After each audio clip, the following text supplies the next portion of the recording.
इस अविश्वास प्रस्ताव को आपने स्वीकार किया।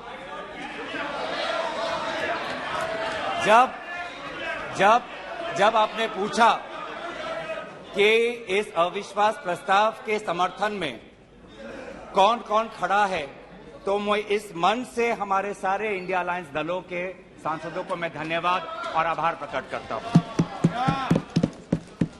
सर, ये अविश्वास प्रस्ताव हमारी मजबूरी है। ये हमारी मजबूरी है कि हम अविश्वास प्रस्ताव हमें लाना पड़ा, क्योंकि ये बात कभी भी संख्या की नहीं थी। ये बात हमेशा इंसाफ की थी, मणिपुर के इंसाफ के लिए। आप पहले प्रस्ताव रख दो। आप पहले सर, प्रस्ताव मैंने आपसे अनुमति मांगा, मैं प्रस्ताव आगे करता हूं। मैंने शुरुआत में उनकी अनुमति मांगी। ये इंसाफ मणिपुर की है, मणिपुर के लिए है। इंसाफ है। मैं पढ़ूं महोदय, मैं निम्नलिखित प्रस्ताव पेश करता हूं कि ये सभा मंत्री परिषद में विश्वास का भाव व्यक्त करती है। सर, अध्यक्ष महोदय, ये अविश्वास प्रस्ताव मणिपुर के लिए हम लाए हैं, इंडिया अलायंस, क्योंकि मणिपुर आज इंसाफ मांगता है। मणिपुर का युवा इंसाफ मांगता है, मणिपुर की बेटी इंसाफ मांगती है, मणिपुर के किसान इंसाफ मांगते हैं, मणिपुर के छात्र इंसाफ मांगते हैं। और मार्टिन लूथर किंग ने कहा है, मार्टिन लूथर किंग ने कहा है कि अगर कहीं भी नाइंसाफी हो तो वो हर जगह के लिए इंसाफ का खतरा बन सकता है। Injustice anywhere is a threat to justice everywhere. तो ये जो घटनाएं मणिपुर में हो रही है, इसको ये हम ना समझे कि उत्तर पूर्वांचल के किसी कोने में हो रहा है, ये भारत में हो रहा है। सर, अगर मणिपुर जल रहा है तो भारत जल रहा है। अगर मणिपुर में आग लगी है तो भारत में आग लगी है। अगर मणिपुर विभाजित हुआ है तो भारत विभाजित हुआ है। तो आज हम सिर्फ मणिपुर की बात नहीं कर रहे, हम भारत की बात कर रहे हैं। सर, हमारी मांग स्पष्ट थी कि देश के मुखिया होने के नाते प्रधानमंत्री सदन में आए, अपनी बात रखे, अपनी संवेदना प्रकट करे और उस पर सारे पार्टी समर्थन दे और मणिपुर को एक संदेश जाए कि इस दुख की घड़ी में पूरा सदन मणिपुर के साथ है, हम मणिपुर में शांति चाहते हैं। यह हमारी अपेक्षा थी, यह हमारी अपेक्षा थी। लेकिन अफसोस की बात है कि ऐसा नहीं हुआ। प्रधानमंत्री महोदय ने एक मौन व्रत लिया कि सदन में ना लोकसभा में कुछ बोलेंगे, ना राज्यसभा में कुछ बोलेंगे। और इसीलिए अध्यक्ष महोदय, ये नौबत आनी पड़ी कि हम अविश्वास प्रस्ताव के द्वारा प्रधानमंत्री मोदी जी का मौन व्रत हम तोड़ना चाहते हैं। सर, साफ साफ 3 सवाल है प्रधानमंत्री महोदय से। सवाल पहला कि आज तक वो मणिपुर क्यों नहीं गए? राहुल जी गए, इंडिया अलायंस के विभिन्न पार्टीज गए, गृह मंत्री जी गए, एमओएस होम गए, पर देश के मुखिया होने के नाते प्रधानमंत्री मोदी जी क्यों नहीं गए? यह है सवाल पहला। सवाल दूसरा कि लगभग 80 दिन क्यों लगे प्रधानमंत्री मोदी जी को मणिपुर पे कुछ बोलने के लिए, और जब बोले तो सिर्फ 30 सेकंड के लिए बोले,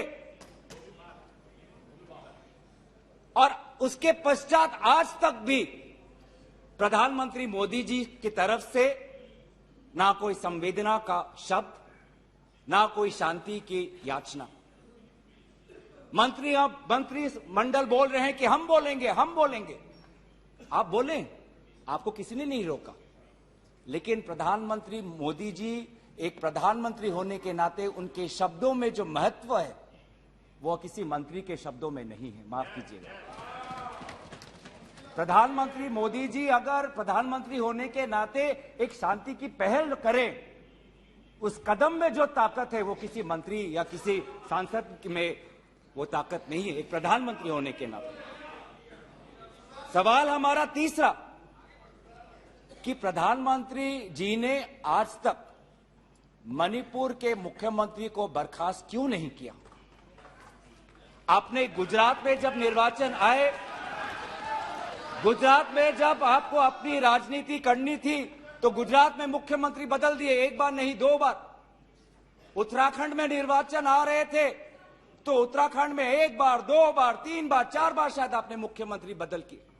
त्रिपुरा में निर्वाचन आए तो त्रिपुरा में भी आपने निर्वाचन आपने से पहले आप मुख्यमंत्री को बदला। मणिपुर के मुख्यमंत्री में ऐसा क्या आपने विशेष आपका आशीर्वाद आप दे रहे हैं जिन्होंने खुद कबूल किया है कि आज मेरे कारण एक इंटेलिजेंस फेलियर हुआ है? ये 3 सवाल हैं सर, और शायद इन 3 सवालों का 3 उत्तर भी है। प्रधानमंत्री मोदी जी मणिपुर पर क्यों मौन हैं? शायद उस प्रश्न का उत्तर भी 3 है। पहला उत्तर कि प्रधानमंत्री मोदी जी को कबूल करना पड़ेगा कि उनकी डबल इंजन की सरकार, उनकी सरकार मणिपुर में व्यर्थ हो गई है, विफल हो चुकी है। इसीलिए आज मणिपुर में 150 लोग मरे, लगभग 5000 घर जलाए गए, लगभग 60,000 लोगों आज शिविर में हैं, लगभग 6500 एफआईआर है। और मुख्यमंत्री, प्रदेश के मुख्यमंत्री होने के नाते जो एक संवाद का वातावरण बनाना चाहिए था, जो एक शांति, अमन और सद्भावना का एक वातावरण जो बनाना चाहिए था, आज उन्होंने सिर्फ मई महीने से नहीं, पिछले 2-3 सालों से ऐसे कुछ भड़काऊ उन्होंने कदम लिए हैं जो आज समाज के बीच में तनाव पैदा हो गया है। आज हम मणिपुर गए हैं, क्या मणिपुर में यह सबसे पहला हिंसा हुआ है? नहीं। क्या उत्तर पूर्वांचल में यह सबसे पहला हिंसा हुआ है? नहीं। इससे पहले भी हुए हैं, मणिपुर में भी हुए हैं। मैं खुद उत्तर पूर्वांचल का हूं, मैं खुद जिम्मेवारी से कहता हूं कि हुए हैं, लेकिन पहली बार, अरे आप में से तो कोई गया भी नहीं, आप क्या जानेंगे? पहले जाओ और फिर हमें परामर्श दो, पहले आप लोग जाओ। सर हम गए और बहुत दुख हुआ कि हमने समाज में 2 वर्गों के बीच ऐसा बंटवारा, समाज के 2 वर्गों के बीच हृदय में इतना आक्रोश, इतना गुस्सा हमने पहले कभी नहीं देखा। हमने पहले कभी भी नहीं देखा कि आज समाज का एक वर्ग दूसरे के प्रति बदले की भाषा का प्रयोग कर रहा है। हमने कभी भी नहीं देखा कि एक प्रदेश में एक ऐसी लकीर खींच दी गई है कि पहाड़ पे एक वर्ग के लोग रहते हैं और वैली में एक वर्ग के लोग रहते हैं। अफसोस की बात है सर कि जो सरकार एक इंडिया की बात करती है, आज उन्होंने 2 मणिपुर आपने बना दिए हैं। आपके राजनीति से 2 मणिपुर आज बन गए। मैं मणिपुर के मुख्यमंत्री को, इस सदन से पूर्व प्रधानमंत्री वाजपेयी जी की राजधर्मों को याद करने के लिए सलाह दूंगा, जिन्होंने कहा कि राजा के लिए, शासक के लिए प्रजा में भेद नहीं हो सकता, ना जन्म के आधार पर, ना जाति के आधार पर, ना समुदाय के आधार पर। सर आज इस माहौल में अगर सबसे ज्यादा पीड़ा किसी को झेलना पड़ा है तो महिलाओं और बच्चों को। हमने देखे हैं वो वायरल वीडियो में, उनका मैं उल्लेख नहीं करना चाहूंगा, उससे सबको पीड़ा हुआ। पर ऐसे मुख्यमंत्री जी ने स्वयं कहे कि ऐसे 100 एफआईआर हैं। हम भी गए हैं सर, इंडिया डेलीगेशन, हमारे संसदीय दल, उस परिवार से हम मिलके आए हैं जिसमें 2 महिलाओं के साथ इतना बुरा व्यवहार हुआ, अत्याचार हुआ। हमने ऐसे भी एक परिवार से मिले जिसमें एक 80 साल की महिला, जो एक स्वतंत्रता संग्रामी की पत्नी थी, उसको घर के अंदर बंद करके जिंदा जला दिया। जो 2 महिला जिसको लेकर आज सुप्रीम कोर्ट तक ये बात गई है, उसमें से एक महिला का पत्नी कारगिल में हमारे देश के लिए हमारी सीमा को सुरक्षा कर रहा था। वो कारगिल का जवान बोल रहा है मैंने देश को बचाया, पर मैं अपने घर और अपने परिवार को नहीं बचा पाया। जब हम उनसे मिलते हैं तो हमको क्या कहें? आप लोग कहते हैं हम फोटो ऑप करने गए थे। सर, दुख के समय में संवेदना उनको देने गए थे। आज महिलाओं, बच्चों के साथ आऊंगा, अब सारे बातों पे आऊंगा, सब पे आऊंगा। धर्मीय जगह को भी बख्शा नहीं गया। धर्मीय अनुष्ठान पर भी आज भीड़ घुसी और उसका असम्मान किया। आज इंटरनेट नहीं है। आप कहते हैं कि सब नॉर्मल है, स्थिर है। आज भी इंटरनेट नहीं है, बच्चे स्कूल नहीं जा पा रहे, लोग अपनी बातें नहीं रख पा रहे। आज भी कितनी महिलाओं पर अत्याचार हुआ है, वो अपनी बात ही नहीं रख पा रहे। वो तो वीडियो वायरल हो गया, नहीं तो मुझे लगता था कि आज तक प्रधानमंत्री मोदी जी मौन रहते अगर वीडियो वायरल नहीं होता। पर ऐसे हजार से ऐसे अत्याचार हुए। लेकिन वहां के मुख्यमंत्री क्या कहते हैं? अभी ड्रग्स के ऊपर वो बोलते हैं कि ये सब ड्रग्स के लिए हुआ है। अध्यक्ष महोदय, बहुत गंभीर पूर्वक मैं ये बात अपने आपके समक्ष सदन में रख रहा हूं कि मणिपुर के मुख्यमंत्री के कार्यालय से जब एक ड्रग माफिया के बड़े नेता को वहां की पुलिस ने पकड़ा तो मुख्यमंत्री के दफ्तर से फोन गया कि उस ड्रग के माफिया को बचाओ, रिहा करो। और वो ड्रग का माफिया कौन था? वो ड्रग का माफिया आप ही की दल के ऑटोनोमस डिस्ट्रिक्ट काउंसिल के चेयरमैन थे, जो वहां पे जब इटोचा सिंह को पकड़ा गया, लोयांग नांगबंग इटोचा, जब इस व्यक्ति को पकड़ा गया तो मुख्यमंत्री के दफ्तर से फोन गया कि इसको रिहा करो। और ये इटोचा कौन है? वहीं के राज्य सरकार के पीएचई मिनिस्टर सुशील द्रो के भाई हैं।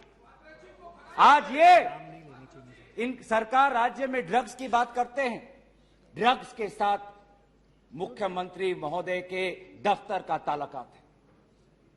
ये बात मैं नहीं कर रहा, वो पुलिस अफसर जिनको इनकी राज्य सरकार ने मेडल दिया, वो आज वो बात कर रही है कि ये सरकार ने मुझे मेडल दिया और यही सरकार मुझे ड्रग्स से जुड़े हुए इनके दल के नेताओं को छोड़ने के लिए कह रही है। उन्होंने अपना मेडल वापस कर दिया राज्य सरकार।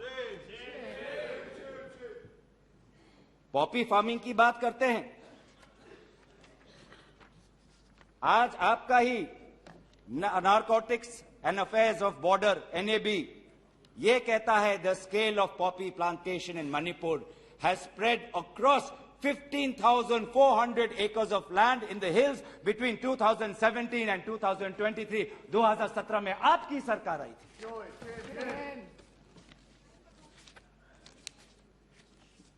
आज इंडियन फॉरेस्ट सर्वे रिपोर्ट 2021 में कहता है that within 2 years time the forest area of Manipur has decreased by 248.63 square kilometers. ये आपके सरकार के नजर के सामने वहां के जंगलों को काटा जा रहा है और पॉपी फार्मिंग को बढ़ावा दिया जा रहा है। गृह मंत्री ड्रग्स को लेकर बार बार वक्तव्य देते हैं, लेकिन गृह मंत्री महोदय आपको भी पता है कि पिछले 5-6 सालों में ड्रग्स की ये समस्या कमी नहीं, थमी नहीं, बढ़ती जा रही है। लगभग 2017 में एनसीआरबी का डेटा है 1113 केसेस, 2021 में 3611। तो ड्रग्स की समस्या आज बढ़ती जा रही है। तो कहीं ना कहीं प्रधानमंत्री जी चाहते हैं कि वो मौन रहे ताकि उनकी राज्य सरकार की छवि धूमिल न हो, क्योंकि उनको छवि से लगाव है। चाहे लोगों पे अत्याचार हो, ड्रग्स की समस्या बड़ी हो, ये उनके लिए महत्व नहीं रखता। पर जैसे कि मैंने कहा कि उनके मौन रहने का कारण 3 है, अभी तो मैंने सिर्फ एक कारण का उजागर किया। और दूसरा कारण यह है, और बहुत मैं सम्मानपूर्वक ये बात कहना चाहता हूं,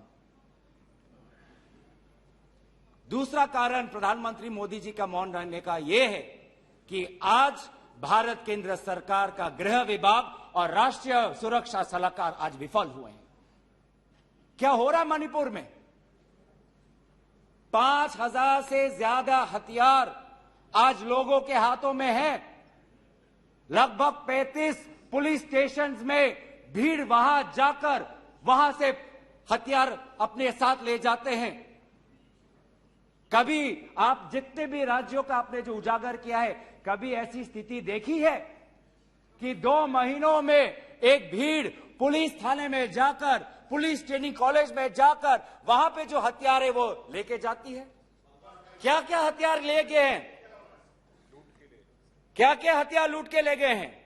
INSAS rifle, AK-47, light LMG light machine gun, self loading rifle, SMC, motor, grenade, bullet proof jacket, 6 lakh ammunition, 6 lakh गोलियां आज लोगों के बीच में है। कि ये राष्ट्रीय सुरक्षा का मामला नहीं है? कहां है राष्ट्रीय सुरक्षा सलाहकार? ये जो बंदूक है, ये जो गोलियां हैं, किस पर चलाएंगे? ये गोलियां हमारे भारतीय सेना के नौजवानों पे चलाएंगे। ये गोलियां मणिपुर के पुलिस पर चलाए जाएंगे। ये गोलियां मणिपुर के निहत्थे लोगों पर बरसाए जाएंगे। क्या क्या आपने आज ये जो हथियार है सिर्फ मणिपुर तक सीमित नहीं रहेंगे सर। लगभग ये जो 6 लाख एम्यूनेशन है, गोला बारूद है, AK-47, ये तो युद्ध के हथियार हैं, ये युद्ध के अस्त्र है। ये सिर्फ मणिपुर तक नहीं सीमित रहेंगे, ये आज उत्तर पूर्वांचल में भारत के अलग अलग जगह में ये हथियार जाएंगे और भारत के समाज को आज अशांति का वातावरण बनाएंगे। तो क्या कर रहे हैं आप? आज दुख की बात है कि अभी मुख्यमंत्री पहले तो समाज पर दोष ठहरा रहे थे, अब मुख्यमंत्री, मणिपुर के मुख्यमंत्री केंद्र सरकार और असम राइफल्स पे आज निशाना साध रहे हैं।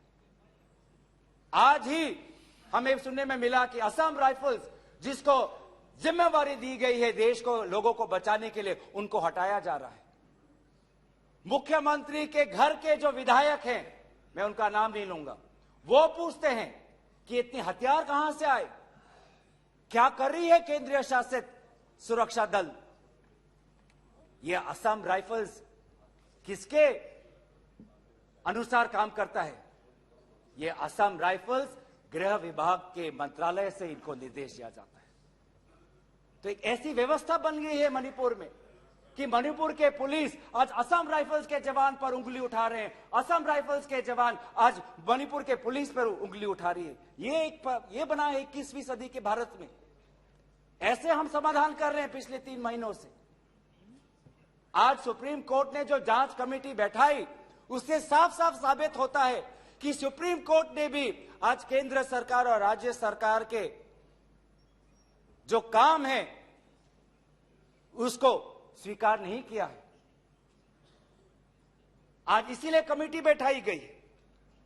मैं पूछना चाहूंगा कि गृह मंत्री, आपने एक 51 मेंबर्स का कमेटी बैठाया, कितने बार वो कमेटी बैठी? आप 3 दिन थे, आप वहां पे गए, 51 आपने एक पीस कमेटी बैठाई, अच्छी बात है, लेकिन वो कमेटी आज तक असफल रही। गृह मंत्री ने कहा कि मैं 15 दिन बाद में आऊंगा, पर गृह मंत्री 15 दिन हो गए हैं पर मणिपुर में दिखाई नहीं दिए। जब एक suspended insurgency group UKLF, United Kuki Liberation Front का चेयरमैन SS हाउकेप लीगल बयान में, एफिडेविट में यह बात कहता है कि भाजपा ने 2017 और 2019 के निर्वाचन में एक उग्रपंथी संगठन का उन्होंने सहयोग लिया, एक लीगल एफिडेविट में यह बात लिखा है। यह है इनका राष्ट्रवाद, यह है इनका राष्ट्रवाद। जो राष्ट्रवाद देश की अखंडता को आज सत्य के दांव पे आज भूल चुका है। यह राष्ट्रवाद है कि जो आज देश की अखंडता के साथ खिलवाड़ कर रहा है। आज उत्तर पूर्वांचल में आपके बड़े बड़े जो भी बातें हैं सारे अभी तक नाकाम रहे। एनआरसी की बात करते हैं, आज तक एनआरसी असम में लागू नहीं हुआ। सीएए की बात करते हैं, ऐसा एक माहौल वहां पे हुआ कि पूर्व जापान के प्रधानमंत्री असम नहीं जा पाए। नागा पीस फ्रेमवर्क 8 साल हो गए, अभी तक हमने नहीं देखा कि ये नागा पीस फ्रेमवर्क में हुआ क्या है। गृह मंत्री आज नागा विधायक से अलग से मिलते हैं, मणिपुर के से आए हुए कुकी विधायक से अलग से मिलते हैं। क्यों नहीं आप सबको एक साथ मिलकर बुलाएं और शांति की अपेक्षा करें? ये अलग अलग मीटिंग क्यों? ऐसे उत्तर पूर्वांचल की समस्या नहीं सुलझेगी कि अगर आप समाज, जाति, धर्म के आधार पर बंटवारा करें। आपको साथ में लेना पड़ेगा। पहली बार हम ये देख रहे हैं कि 2 उत्तर पूर्वांचल के राज्य असम और मिजोरम के पुलिस अफसर एक दूसरे पे गोली चला रहे। ये आपकी राष्ट्रीय सुरक्षा की नीति है। इसी बात का उजागर राहुल गांधी जी ने इस सदन में किया था जब उन्होंने आपको चेतावनी दी थी कि आप उत्तर पूर्वांचल के साथ खिलवाड़ कर रहे हो। उत्तर पूर्वांचल हमारे देश का हिस्सा है, इन्होंने कहा था। आज जो तीसरा कारण मैं आना चाहता हूं, जिसके कारण प्रधानमंत्री मोदी जी मौन है। पहला, उनकी राज्य सरकार विफल थी। दूसरा, उनका गृह विभाग और राष्ट्रीय सुरक्षा सलाहकार विफल रहे। और तीसरा, प्रधानमंत्री मोदी जी के मौन रहने का कि वो अपनी भूल कबूल करना नहीं चाहते।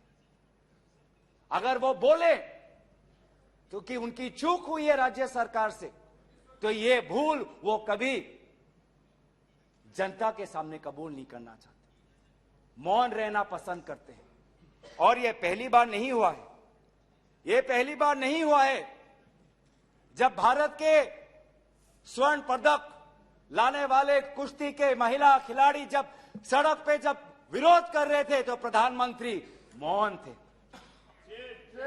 जब 750 किसान आंदोलन पे उनकी जीवन गई, बलिदान दिया, शहीद हुए, तो प्रधानमंत्री मौन थे।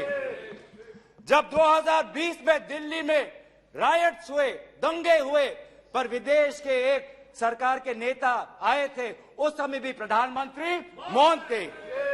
जब अडानी पर इसी सदन में राहुल गांधी जी ने प्रधानमंत्री मोदी जी से सवाल किया कि कितने बार अडानी जी एक विशेष कंपनी को प्रधानमंत्री के साथ जाने पर उनको सुविधा हुआ, तो प्रधानमंत्री मोदी जी मौन थे। जब हम बार बार पूछते हैं,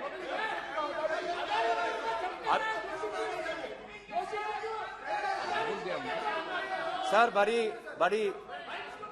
बड़ी आश्चर्य की बात है कि सर कि अभी तक मैंने प्रधानमंत्री का नाम लिया, अभी तक मैंने मुख्यमंत्री का नाम लिया, अभी तक मैंने गृह मंत्री का नाम लिया, अभी तक इनकी तरफ से विरोध नहीं आया, लेकिन जब एक विशेष कंपनी के मालिक का नाम लिया तो ये सारे मंत्री और सांसद खड़े हो गए।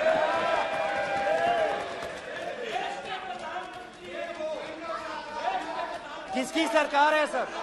ये किसकी सरकार है?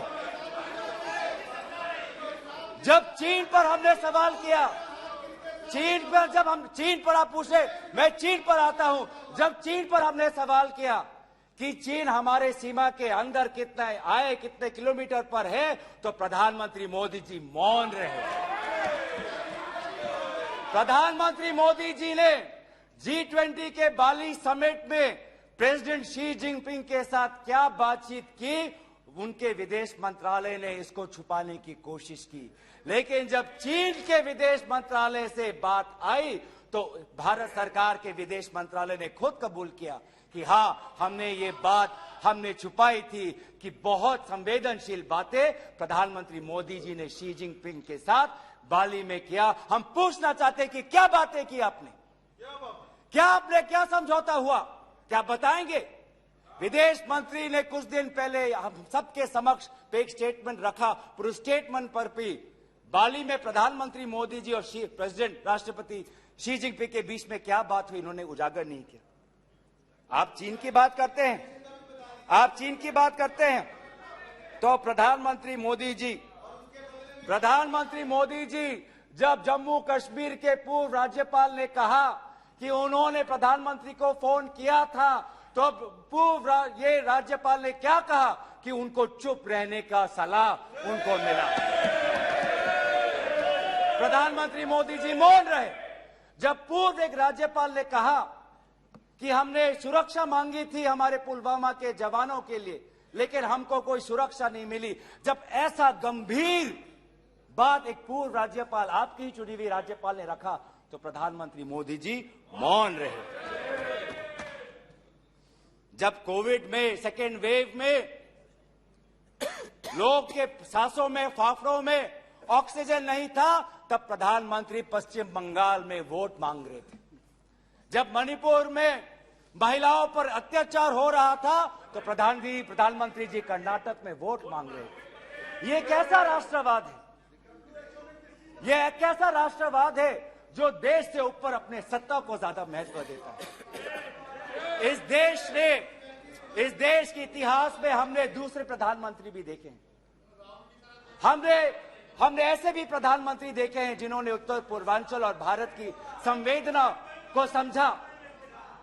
मैं उदाहरण देना चाहता हूं। जब असम में हमारा असम अकॉर्ड हुआ 1985 में, तो असम में हमारी कांग्रेस की सरकार थी, लेकिन शांति के पहल के लिए उस समय के पूर्व प्रधानमंत्री राजीव गांधी जी ने कहा कि कांग्रेस की सरकार बर्खास्त होनी चाहिए, हम एक निर्वाचन लाना चाहते हैं ताकि शांति आगे बढ़े। ये हमारा राष्ट्रवाद है कि दल से ऊपर हमारा देश, ये हमारा राष्ट्रवाद है। जब मीजो अकॉर्ड हुआ, सुन लीजिए, सुनने का धैर्य रखिए। जब मीजो अकॉर्ड हुआ 1986 में, तो मिजोरम में हमारी सरकार थी, लेकिन राजीव गांधी जी ने लालडेंगा जी के साथ समझौता करके मीजो अकॉर्ड उन्होंने स्थापना किया 1986 में, और वहां के पू लालडेंगा जी मिजोरम के इंटरिम गवर्नमेंट के मुख्यमंत्री बने। और निर्वाचन यह है कि हमें सत्ता नहीं, हमें शांति चाहिए उत्तर पूर्वांचल में। अगर सत्ता खोनी पड़ी, दल का बलिदान देना पड़ा, तो उत्तर पूर्वांचल और देश की अखंडता के लिए हम वो बलिदान देने के लिए तैयार हैं। सोनिया जी को याद होगा, जब मीजो अकॉर्ड हुआ उसके अगले ही दिन राजीव गांधी जी और सोनिया जी मिजोरम गए थे, आइजवाल गए थे, और जगह जगह पर लोगों ने इन दोनों का स्वागत किया और उन्होंने कहा, स्वागत राजीव गांधी जी, वेलकम राजीव गांधी जी, आप शांति के प्रतीक हो। ऐसा पहल प्रधानमंत्री मोदी जी मणिपुर में क्यों नहीं करते? हम उनका समर्थन करेंगे। इस सदन में जब 2012 में असम में कोकराझार में जब हिंसा हुआ, तो इस सदन में, लोकसभा में, राज्यसभा में हमारे पहले प्रधानमंत्री डॉक्टर मनमोहन सिंह जी ने इस सदन में उन्होंने बात रखी। जब कोकराझार में जब हिंसा हुआ, तो उसके 7 दिन बाद प्रधानमंत्री मनमोहन सिंह जी वहां पर गए और उन्होंने क्या कहा? उन्होंने कहा असम में जाकर, we are one people, we are one nation, we must live together as such, we must restore peace and calm throughout the area. ऐसी बातें प्रधानमंत्री मोदी जी क्यों नहीं करते? चलिए मेरे दल का नहीं, मैं आपके दल का उदाहरण देता हूं। जब 2002 में गुजरात में जब दंगे हुए, तो उस समय के प्रधानमंत्री वाजपेयी जी गुजरात गए थे, शाह आलम के वो रेफ्यूजी कैंप में गए थे। तो सीधा सर, मैं प्रधानमंत्री जी से 3 में हमारी याचना है। 3 हमारे याचना है। याचना 1 कि वो सदन में आकर अपनी बात रखे, लोकसभा में आए और राज्यसभा में भी जाएं, लोकसभा में भी आए और राज्यसभा में भी जाए। हमारी याचना दूसरा कि वो मणिपुर जाए और पूरे पार्टी को लेके जाए। ये बात हमने सदन के प्रारंभ होने से भी पहले कहा था कि अगर प्रधानमंत्री पूरा मणिपुर को में एक ऑल पार्टी डेलीगेशन लेके जाएंगे तो हम सब उसमें शामिल होंगे। और हमारा तीसरा ये याचना है कि मणिपुर के विभिन्न समाज सेवक संगठनों को बुलाकर एक मीटिंग करिए, शांति का एक पहल रखिए। लेकिन प्रधानमंत्री क्या कर रहे हैं? प्रधानमंत्री आज इंडिया अलायंस को बदनाम करने में तुले हैं, देश के नाम को आज बदनाम करने में तुले हैं। अफसोस की बात है अफसोस की बात है जब आप पॉपुलर फ्रंट ऑफ इंडिया की बात करते हैं, इंडिया मुजाहिदीन की बात करते हैं, ईस्ट इंडिया कंपनी की बात करते हैं, तो हम इंडियन इंस्टीट्यूट ऑफ टेक्नोलॉजी की बात करते हैं, हम इंडियन स्पेस रिसर्च ऑर्गेनाइजेशन की बात करते हैं, हम इंडियन पुलिस फोर्स की बात करते हैं, हम इंडियन एयरफोर्स की बात करते हैं। आप जब इंडिया को बदनाम करते हैं तो हमें तो भारत का तिरंगा दिखता है, जहां पे गेरुआ है, सफेद है, हरा है और बीच में अशोक का चक्र है। आज नफरत एक हथियार बन चुका है, नफरत एक हथियार बन चुका है वोट जीतने के लिए। वो चाहे मणिपुर में हो, वो चाहे हरियाणा में हो, वो चाहे कर्नाटक में हो, वो चाहे मध्य प्रदेश में हो। आप जितना भी नफरत फैलाएं, हमने राहुल जी के नेतृत्व में भारत जोड़ो यात्रा किया है। आपके नफरत के बाजार में हम जगह जगह पे मोहब्बत का दुकान खोलेंगे।